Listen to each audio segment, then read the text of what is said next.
Good morning, good evening, or good afternoon, depending on what side of the pond you're on, and welcome to an extra special edition of Across the Pitch.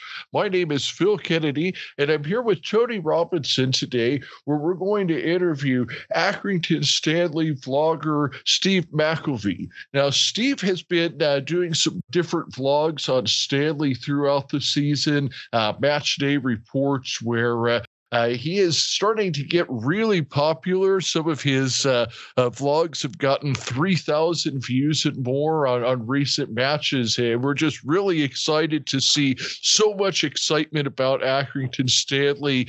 Steve has some great content, some incredible graphics that he puts together. We really want to go over all of that. So first and foremost, Steve, thank you for coming on the show. And one of the questions I wanted to kind of ask you first is on YouTube. I see that your name is Doodlebug, and I figure there's a story behind that. So what's the story behind that? No, it's fine. Firstly, thanks a lot, Tony and Phil, for inviting me on the podcast tonight. Just in regards to, the name of Doodlebug, I'm a great believer in keeping your own personal name off the internet, just for certain reasons, because obviously I've been open to a bit of exposure before. I'm fraudulent doing so. I try this. The internet's there for a good reason. It's there for exposure. It's there for, some positive things. But also, I try to put very little on in relation to myself, apart from my face and what I'm saying. So that's the only reason why I do that. Now, the reason for the name is years and years ago when the CB radios were very, very popular. Okay. We all have names. We all have names. And I picked the name Doodlebug, and it always stuck with me. So that's where I've got the actual name from. So no disrespect putting my own name in. I just didn't want my own name plastered over the internet. I'd rather have something which stands out, where people can remember. Steve McKelvey, if you put in Google, there's quite a few Steve McKelveys. But Doodlebug, there is one or two. So that's one of the main reasons why I did it for. So it's like breaker, Doodlebug. There's bear ahead on the I-10. That is correct. That's a big 10-4, that, Phil.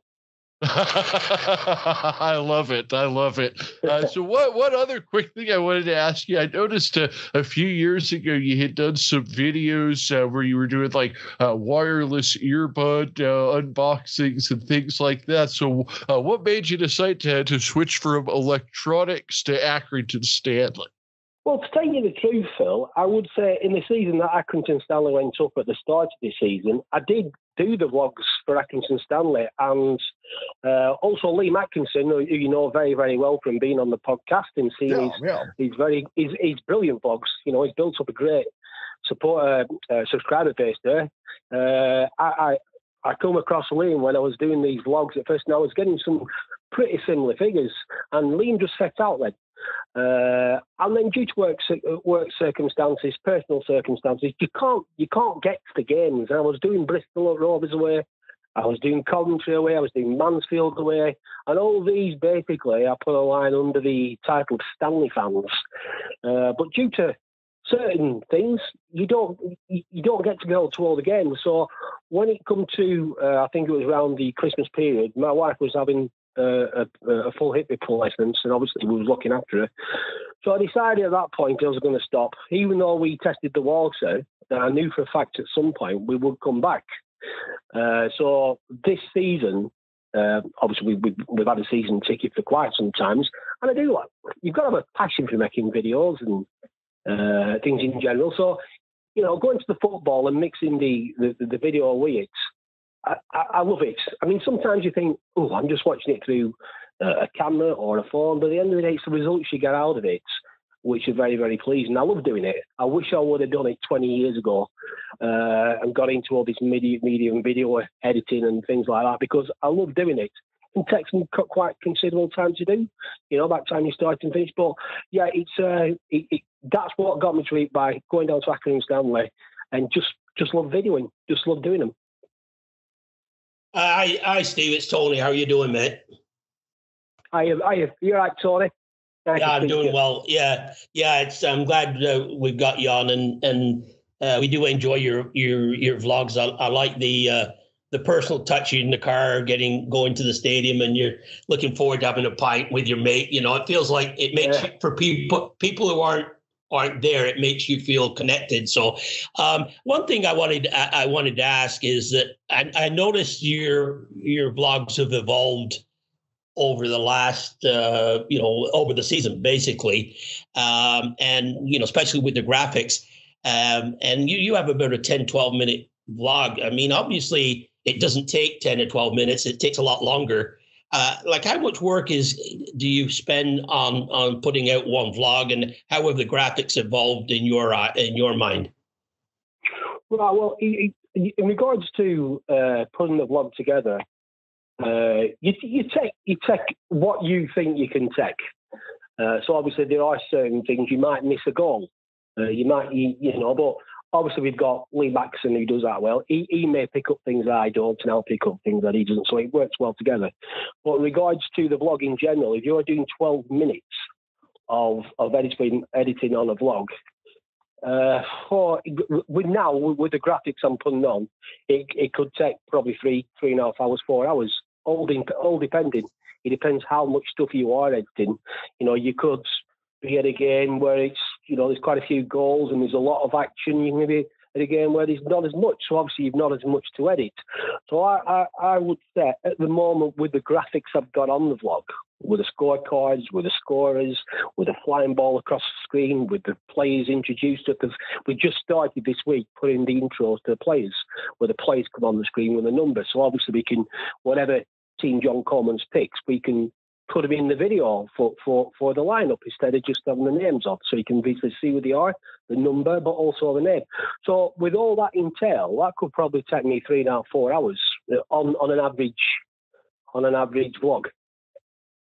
Well, yeah, and it does show in the final product, because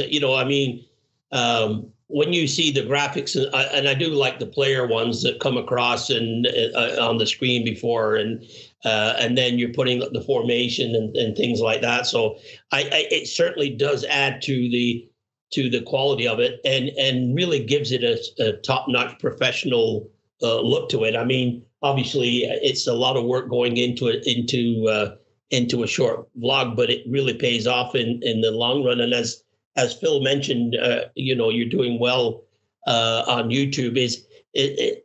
Are you exceeding your expectations, or is this where you expected to be on YouTube with your growth?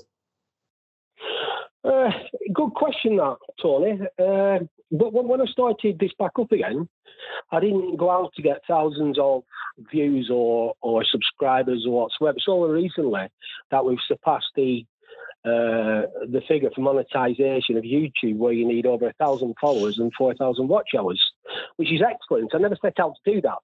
So when YouTube contacts me and says you're eligible to join the YouTube Partner Program, that means YouTube can place ads on your videos, because they are getting so many hits, or they're getting good hits or views, that every time someone clicks on an ad, you get a percentage of that. So, which is great. So I went, oh, that's good. Well, I'll do that. But when I look at it now, the week after, this was 2 weeks ago when they sent me the actual confirmation that it was monetized, and yes, you will get paid out in your videos. But once we did the match after the next week, when I looked at the video before I published it, we had probably, within the first 4 minutes, 3-4 ads.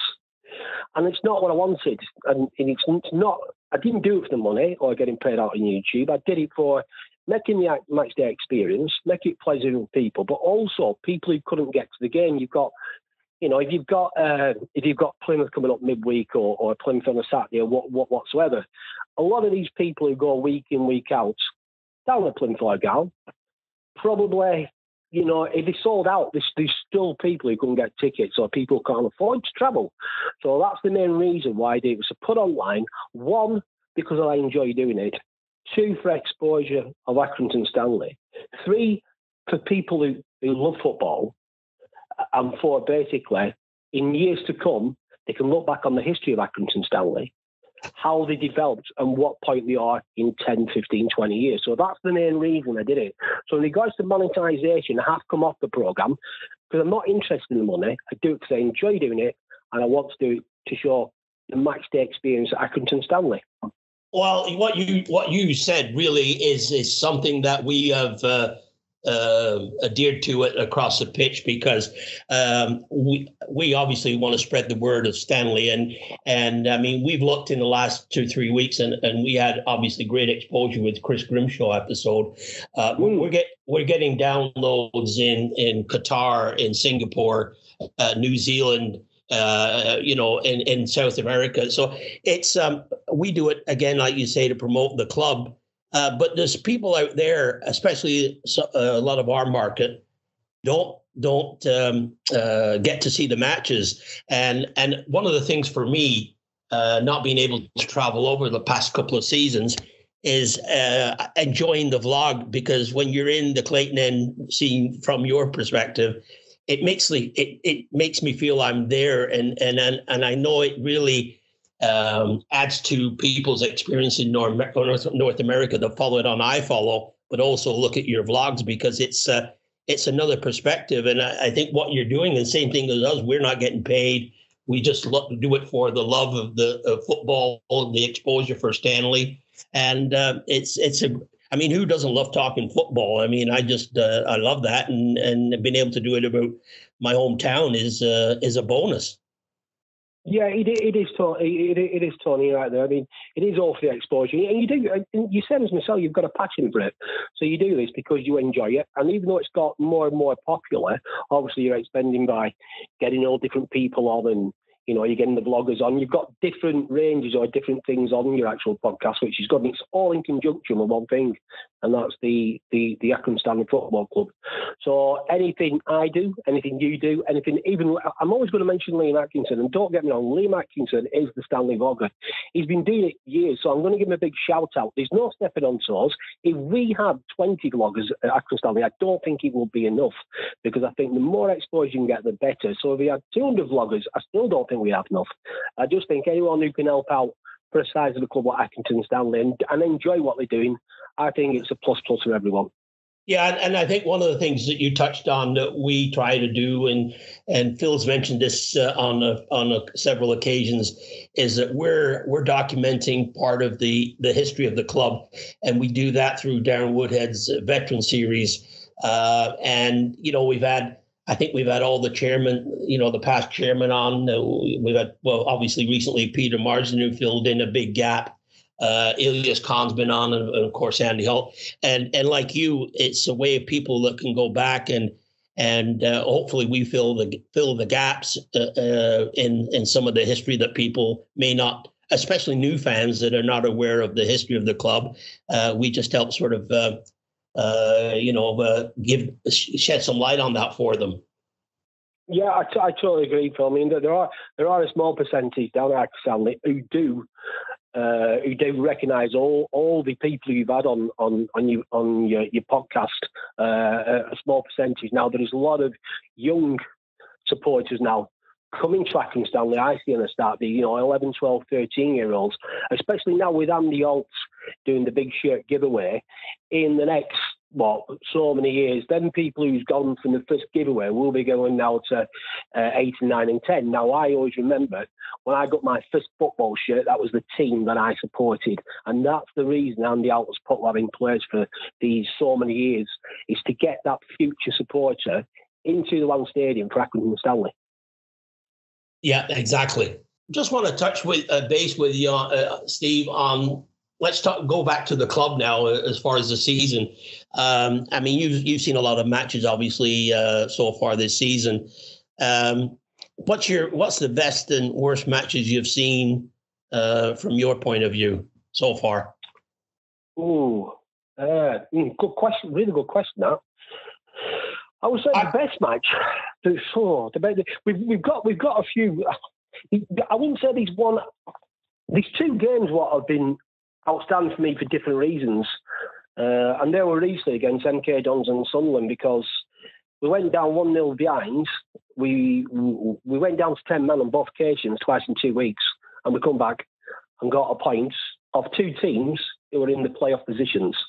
So the defending they went to after they went 10 men down were absolutely brilliant. They defended, they played for the shirts. Everyone was a total unit against MK Dons and Sunderland. And 5 with 10 men against two good teams. These are two good teams. And Milton Dons are sitting third at the moment, and Sunderland are sitting fourth. And I think Sunderland, at the time they came down to One Stadium, were second. And they were odds-on favourites to go and turn us over because they always have done. But then two matches I've seen there going down to 10 men, they will stick in my mind because I thought they were absolutely brilliant for their own reasons. And I know it sounds a bit strange, but then two games were the two games what stick out my mind due to team spirit, pulling together and putting the bodies on the line. Yeah, I can't disagree because when you're down to 10 men and and the MK Dons, I thought they defended really well because they kept the formation and basically all MK Dons could do was play the ball, defender to defender and on the wings and never really penetrated.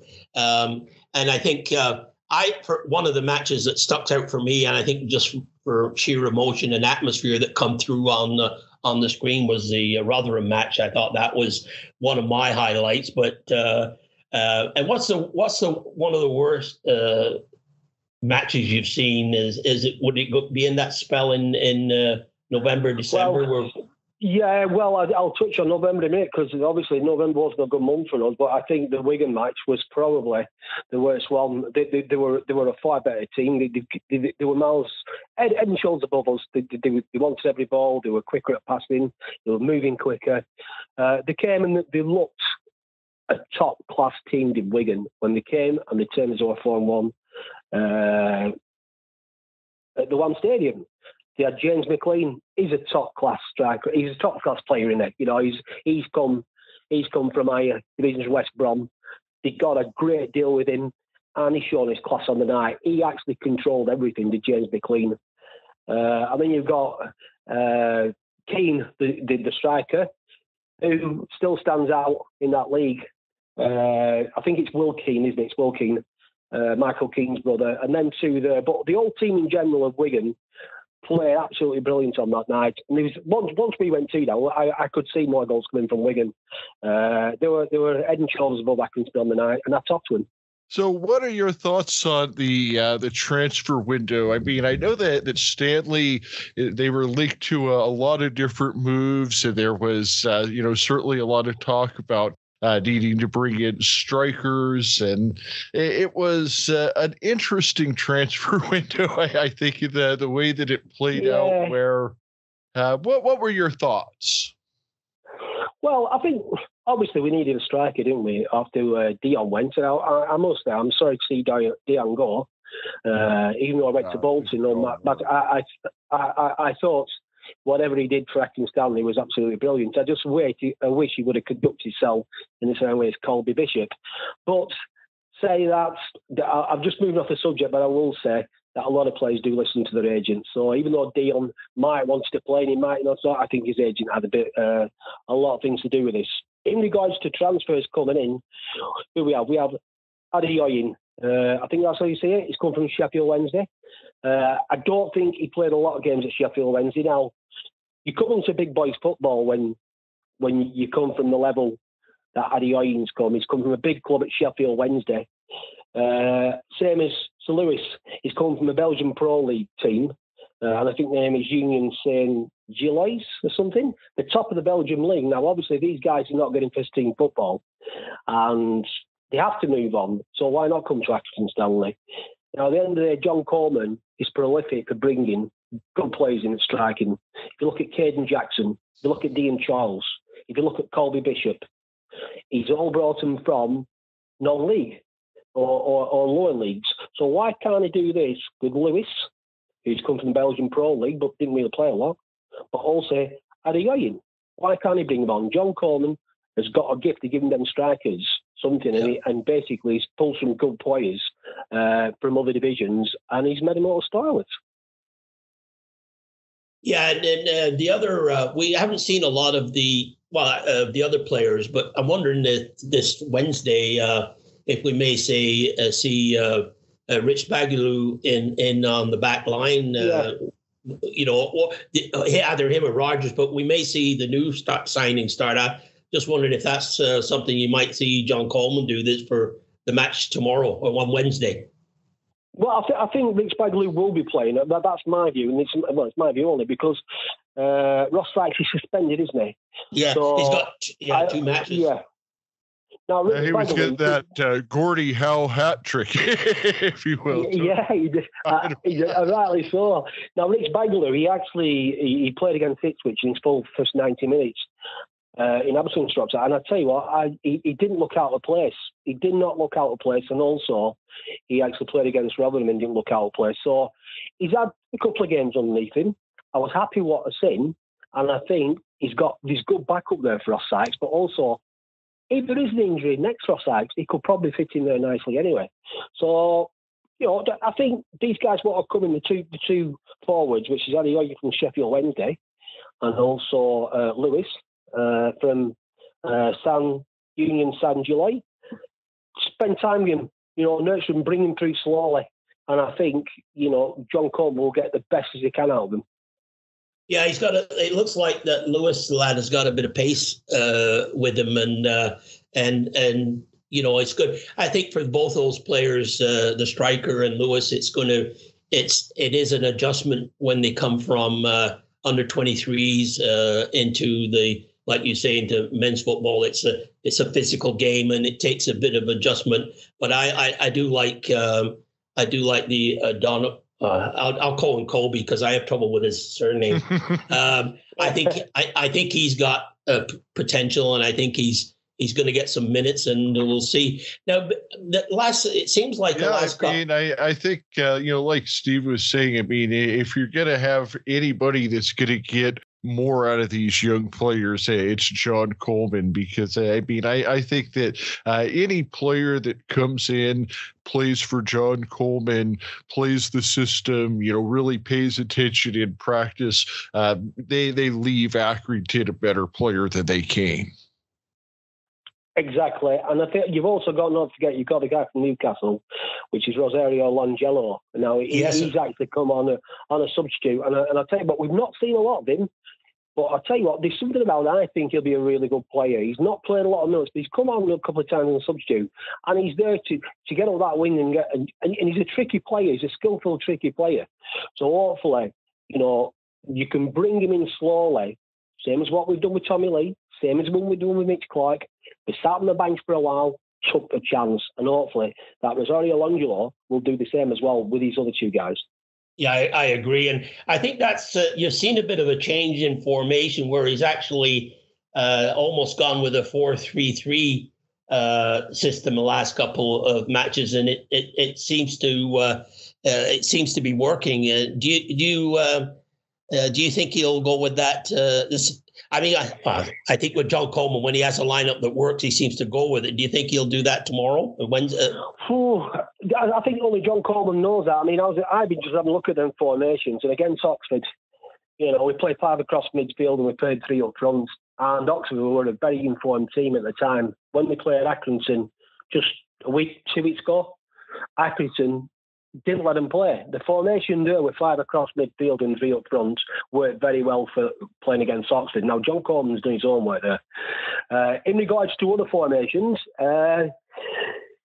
I think I like attacking football, and the formation. What I like is a 3-4-2-1 where you've got 2 playing behind Colby Bishop. Now you've got the Sunderland and MK Dons, but also you've got quite a few other games where they've won with that formation. The MK Dons were playing very well with 3-4-2-1, and what I usually like on the 3-4-2-1 is obviously Colby Bishop's playing up front in the middle on his own, but you've got Sean McConville and you've got Tommy Lee who just sit behind him, and they were absolutely brilliant. Now, also you've played the 3 up front. You've got Adeoye when Bishop was out. You've got Sean McConville. You've got John O'Sullivan. They're all pulling the weight. They're all stepping in and doing a job. In regards to tomorrow night's match, Not too sure, really. It's going to be a tough one, isn't it? It's going to be tough in Sheffield Wednesday. You know, there's a lot of pressure. I've been talking to a Wednesday fan today online, and he had a look at my vlog, and he just says, oh, my God, we're absolutely terrible at the back. So if John Coleman knows anything about it, he will be getting Ross Sykes up there, he'll be getting Kovacic up there, he'll be getting that aerial power up there. I think you've got to go and try and get something from the Wednesday result. And anything defensive, John Coleman doesn't go out to get a point from a game. So in regards to formation, I'm not too sure what he would have studied that Sheffield Wednesday team, and he'll probably know now the formations he's going to play. So John Coleman can only give you the answer on that. I think that the thing that I look at with this Sheffield Wednesday game is going into this match. I mean, this is one of the biggest stadiums that Accrington has ever traveled to in history. I mean, obviously the Stadium of Light is the biggest, but I mean, when you go to these former Premier League stadiums, I mean, for some of the Accrington players, I mean, that's a huge experience to play in a place that size. And I wonder how much effect that has on the outcome of the match in some of these times. Well, I think it does play a big thing for Accrington, because what we do find out is when they go to these big stadiums, it does give them a lift. Even though we don't travel with a huge amount of support, the atmosphere gives them that little bit of a lift. Now, we've gone to Sunderland many a time. We drew 3-3 last season. Excellent game. I thought we were lucky not to get points with it. We've gone to many a team. We've gone to Portsmouth last game of the season. It's a big stadium. You know, that extra little bit of help, it doesn't matter what atmosphere it is. I just think Accrington rise better, and they do rise better to the top end of the table than playing someone at the lower or under halfway. And that's just the way it always be. They just get a lift from it.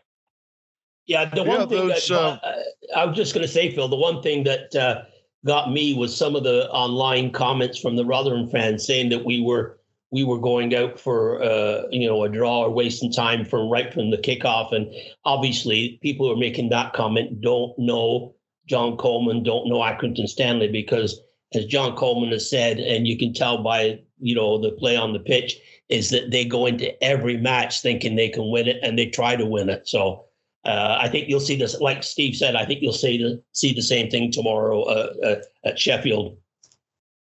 Yeah, well, that's what I was when you mentioned that Portsmouth or those. When you mentioned the Portsmouth match at the end of last season, and it was actually two Portsmouths because there was the home and the away, because there was one of the games had gotten delayed.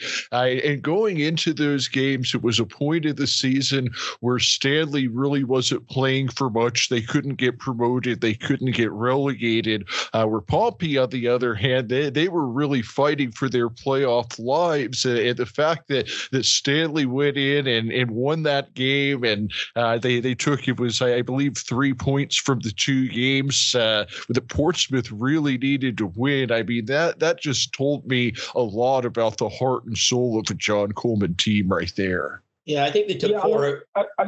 Sorry, Phil. I'm just going to say that if my mind serves me correctly, when they went to Portsmouth at the end of the season, Portsmouth needed to win to qualify for the playoffs.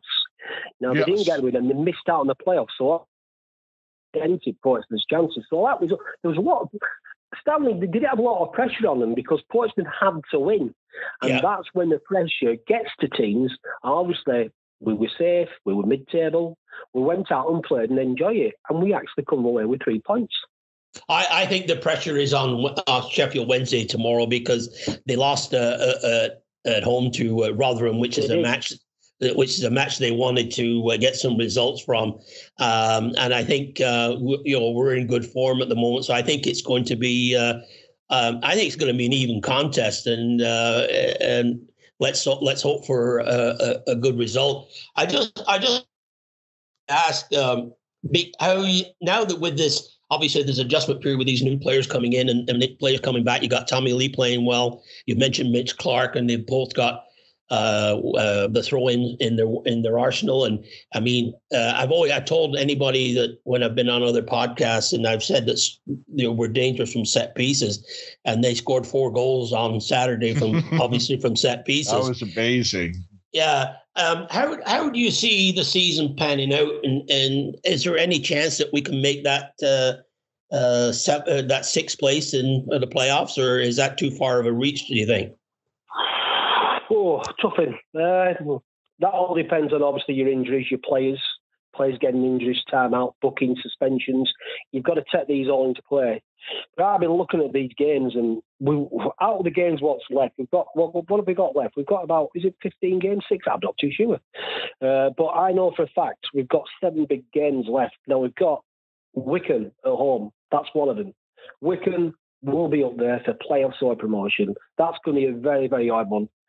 We've also got Charlton at home. They'll bring a good fan base. They're going to get right behind them. Now, the tricky ones for me are the Portsmouth away. Danny Cowley's side are always tough, no matter what time the season is. That's going to be a tough one. Long journey down to Portsmouth, and basically they'll want to perform. They'll always want to perform against Stanley. Every team does. Yeah. Plymouth, you've got Plymouth away. Plymouth were probably the second best team I've seen at Accrington this season behind Wigan. They came and they beat us 4-1, and they looked a top class side. And then also you've got Wigan away, and you've got Bolton away, who just turned the corner. So them 7 games are big games for Accrington. Yeah, and they do perform well, don't they, against top teams? But still, you've got to get. And John Coleman has said this a lot of times: is the luck doesn't seem to bounce their way, but you certainly got to get some luck in those against those teams. Well, the other thing is. The other thing I was going to say is, I think that the recent last 2 games, they really slam home the whole concept of don't get too high after a win, don't get too low after a loss. Because I know all of us during that 6-game winless skid, we were too low after a loss. We were starting to really look at the table and get nervous, and just all of a sudden, bam, 2 wins back in form, and now here we are talking about playoffs again, and it just seems that I'm only in about my 5th full year of following Accrington Stanley, but that's with John Coleman's teams, it just seems that you can always trust that they're going to get those points when the points are needed, and for that reason, I'm never going to write them off as far as being in playoff contention until the math doesn't say that they can't anymore. And it's just, to me, I think that's what speaks volumes, is that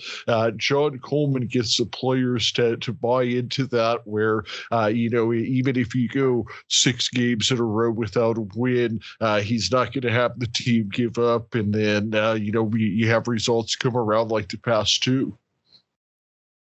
Yeah, I totally agree with that, Phil. And also, when you're touching upon the 2 wins in the last 2 games, I think you've also got the 2 games recently when you went down 1-0 with 10 men and got the points from 2 teams who were in the top 4. Mm-hmm. Oh, absolutely. Yeah. What players have impressed you the most this season? What players, coming into the season have outperformed your expectations, or what players that have come in, whether it be on loan or through transfer or whatever, have outperformed your expectations this year? Yeah, I think from this season, probably back end of last season. I mean, I've got to mention Tommy Lee. Tommy Lee's come from Bognor Regis, and when he came, he didn't really get on the bench, to tell you the truth. And then when he did get on the bench, he didn't get on, and he just sat there and he took his time. He introduced slowly, and he's come on. And I'll tell you what, he's been very impressive for me. And I think if he continues to go forward like he is in his style of play and the management John Coleman gives him, I think he'll be a top class player. And I think we'll find it hard to keep holding. Obviously, there's a few which have impressed me. You've got Tommy Lee, which you spoke about. You've got Mitch Clark. Mitch Clark had outgrown the Leicester under-23s. He's come into big boys football, and he's been most impressive to me. Ethan Hamilton, exceptional player, great left foot. Also contributes goals, and he's not scared of taking a shot. And there's no saying if you don't shoot at the goal, you're never going to score. So them 3 there with Liam Coyle as well. I think we've got a basis of a good team. And it's really got to the point, hasn't it, that with Seamus Keneally being healthy, he could be looked at as a scratch sometimes because of the depth. And I think that's one of the things that John Coleman's always wanted, is want competition for places. And when a person gets a chance after sitting for a while, they take it with, take the brass ring and run with it, and they don't want to give it up. And that's that's improved the team, because at every position, it seems like now, there's a player, if you were out for a while, injury or suspension, you're not an automatic, it's not automatic you get back in the lineup, is it? No, you're right there, Tony. I mean, once you've got that position, it's such a huge key role, and you've got that shirt. Just mentioning there, Liam Coyle, very unfortunate on his sending off. I mean, I was doing the vlog that day. I think it was Milton Keynes Dons, and I didn't really see the actual attack. It wasn't intentional. He has caught him, and that's costing his place in the team. And Liam Coyle, up to that game, was exceptional on the previous games he'd been playing. Yeah, and I totally agree, because he was starting to really play well and almost take control in that midfield, and his passing, I thought, was top notch, and it really is hard once you get out to get back in. But as I say, that's what something John Coleman wants, and I think really getting these players some time on the bench, and when they get in, they're playing well. And Tommy Lee, I think the sky's the limit with him. And again, and we have one guy we haven't mentioned that's really has climbed the ladder this year is Toby Savin, and I think he's mature. Yeah. He's mature beyond his years, and there's a lot of players that could be looked at from other teams, and it's going to be interesting. Hopefully, they can keep all those stars, because you've got the nucleus for a really good team for next season. Yeah, I mean, and John Coleman will definitely be the first person to tell you that, having to make decisions like that is a good problem to have, because it's not one that he's always had in the past, because for so many years, it was kind of, he had his 11 guys, and then once you got past that, he maybe had a 12th or a 13th guy off the bench, and then there wasn't a whole lot of money for more players than that. Yeah, totally agree. Phil.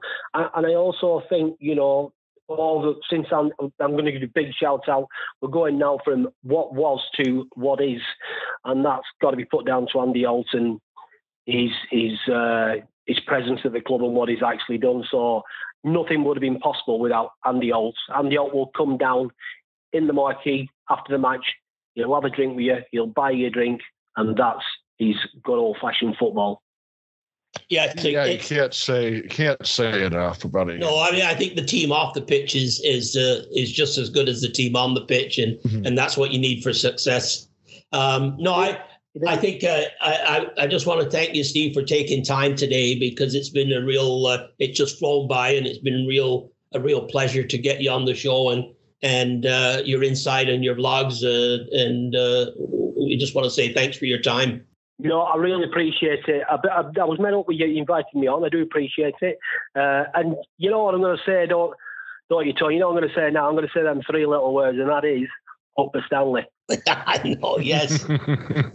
Absolutely. Steve, thank you so much. We're going to have you posting any of your vlogs are going to be on our Across the Pitch Facebook page, and we're also going to put a link to your channel on our Across the Pitch website, and work together towards the common goal of spreading the word of the greatest little club in the world, the team that wouldn't die, the mighty Accrington Stanley. And Steve, I can't tell you how much I appreciate all of the contributions that you make to spreading the word of Accrington Stanley with your vlogs, and of course for taking the time to come on our show here today.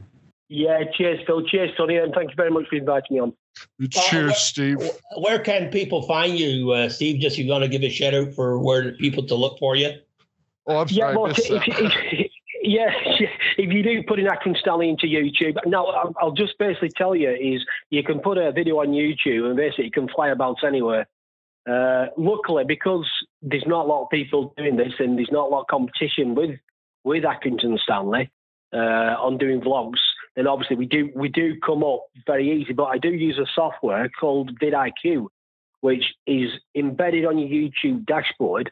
So when you do go to look at other people's videos, which are top of the list of the team you've been playing from previous vlogs, you can copy and paste them, and that will always give you in the top 10 videos of YouTube. So if you just type in Accrington Stanley, you'll see Doodlebug with a little smiley face, and it'll just say Match Day Vlog. Perfect. Oh, that's brilliant. Brilliant. And we always like to finish up with an on Stanley on. So on 3, 1, 2, 3. On Stanley on. Stanley on. Up the Stanley. Cheers, Steve. Stanley. Cheers, Steve. Cheers, guys.